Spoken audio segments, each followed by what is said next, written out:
Ibinahagi ni Lead Defense Counsel Nicholas Kaufman sa kanyang closing statement ang naging usapan nila ni dating Pangulong Rodrigo Duterte.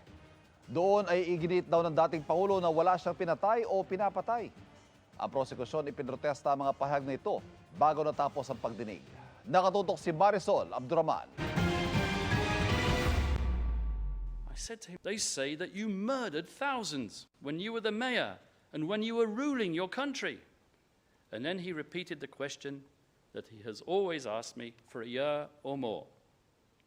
How does the prosecution say that I did this? And the former president repeated the question, but how?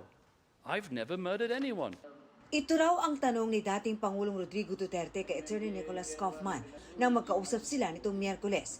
Ibinahagi ni Kaufman sa kanyang closing statement pagkatapos ng confirmation of charges hearing kahapon. Sinubukan daw niyang ipakita ang ilang bahagi ng confirmation proceedings pero umiling lang daw si Duterte. Sabi ni Kaufman, ikwento niya kung sino-sino ang mga taong nag-aakusa sa kanya at sa 7, tanging 2 lang daw ang naalala ng dating Pangulo. Concerning one, his comment is liar. And concerning the other, scallywag. Mr. Kaufman, Nick, I have done my duty and I have left my legacy. Go to court and do your job. But I can no longer help you. I no longer remember much at all. And I can't comment on people who I do not know and on statistics that mean nothing to me. I was a faithful servant of the people, and that is how I wish to be remembered. I have now accepted my fate, and I realize that I could die in prison. Sa puntong yun, hindi na raw itunuloy ng kanyang defense team ang diskusyon hinggil sa kaso. Sa huli, sabi ni Kaufman, madaling maging target ang isang politiko na nagpapatupad ng isang polisiya. Iginit niyang walang pinatay si Duterte at walang kinalaman sa 79 na insidente ng pagpatay na ikinakabit sa kanya. If Rodrigo Duterte is to be faulted for anything, it is for his inappropriate choice of language.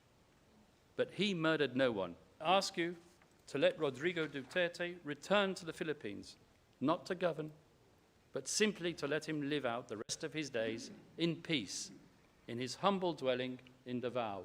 Bago natapos ang hearing, ipinrotesta ng prosekusyon ang mga inilahad ni Kaufman tungkol sa usapan nila ni Duterte. Naging emosyonal naman ang ilang kaalyado ng dating Pangulo sa kwento ni Kaufman. Very sincere insofar as the character of the man that is detained in The Hague. The trial is not about the trial inside that courtroom. The trial is addressed to the Filipino audience, to the Filipino people, and let the Filipino people decide. Although there was a vigorous attempt to redeem itself from the catastrophic fall it had owing to the incisive defense by the lawyer of the former president, palagay ko kalabisan pa para apakapakan ko pa yung mga pira-pirasong nagkalat sa kalsada. Makilang ulit binatikos ni Kaufman ang media sa kanyang paglalatag ng merito.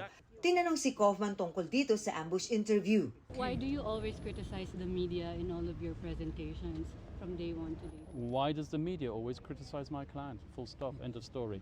Next question. Mula rito sa The Hague, Netherlands, para sa GMA Integrated News, Marisol Abduraman, nakatuto 24 oras.